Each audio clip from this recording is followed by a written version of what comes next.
Well, I had so much fun with Mum Hid My Game. When I heard there was a sequel, I just couldn't resist. I hadn't had that much fun on a Sunday since the wolf was terrorising the contestants on the gladiators. Now you're probably wondering what's different to this from the first game. Well, let me tell you. Yes, there's still 50 levels, but it's a hell of a lot harder. This point and click puzzler actually feels like a puzzler this time. Of course it starts you off easy like it did in the last game, but on the first game you could pretty much breeze through the whole game within an hour, and it only really got tricky, I'd say, on the last 10 or 15 levels.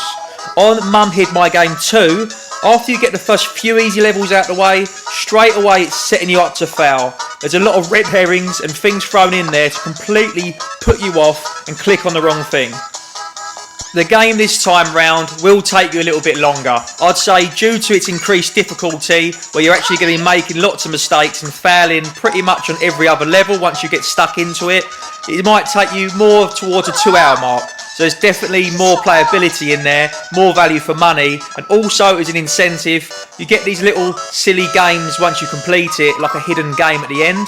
But also, they've added incentive for finding a mum. So in the menu, it gives you the option of a gallery, and you've got to try and collect each mum. So it gives you a chance to go back and replay it, or at least make sure on each level you do find where mum is.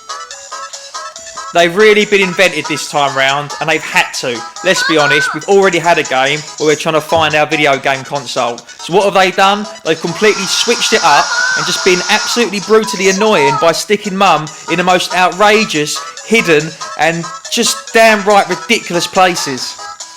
Again, like the first game, occasionally you will find the video game console straight away just by pure luck. So you'll find yourself clicking on the wrong thing on purpose, just out of curiosity, if anything.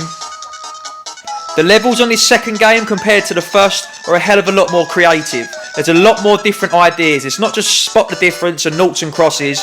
Every other level or so, there'll be something completely new and a fresh idea for you to work with. You will come across some familiar faces, although they may not be welcome.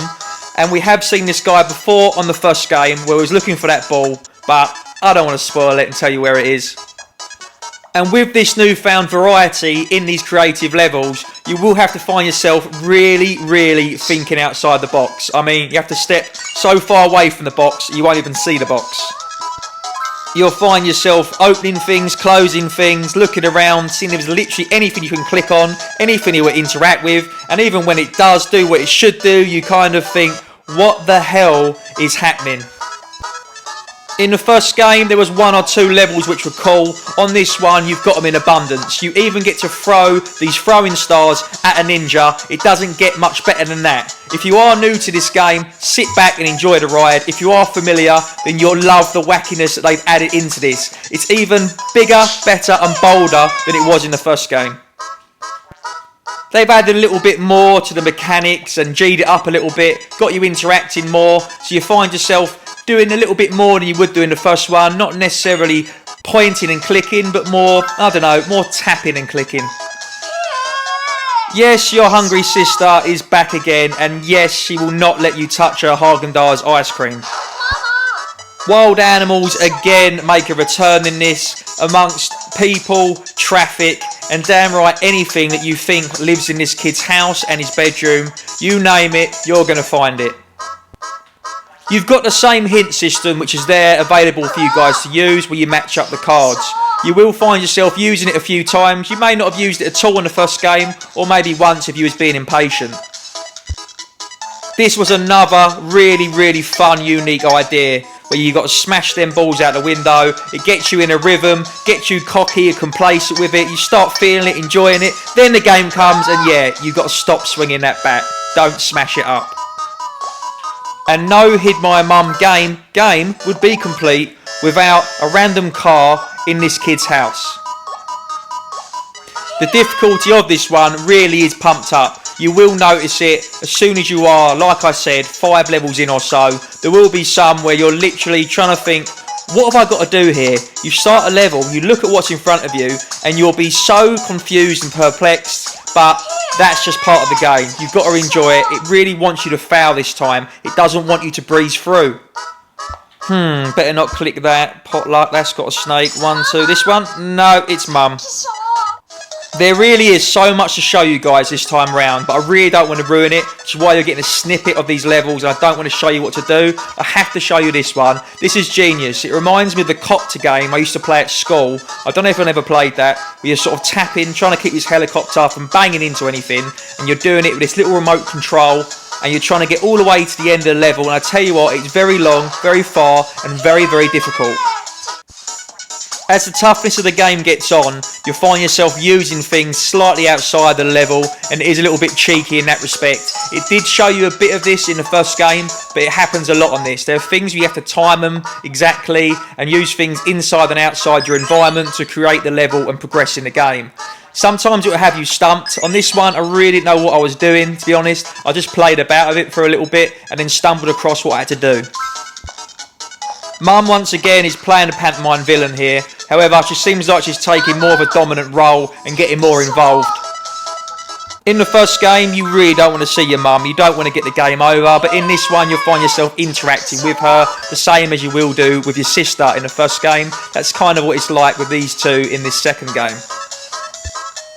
Stop, think and look both ways, and that really is the name of this game. Do not rush in. Sometimes you start a level and you do think, what the hell is in front of me? What am I supposed to be doing? You'll get it, you'll feel like a genius, you tap yourself on the back and you move on to the next puzzle.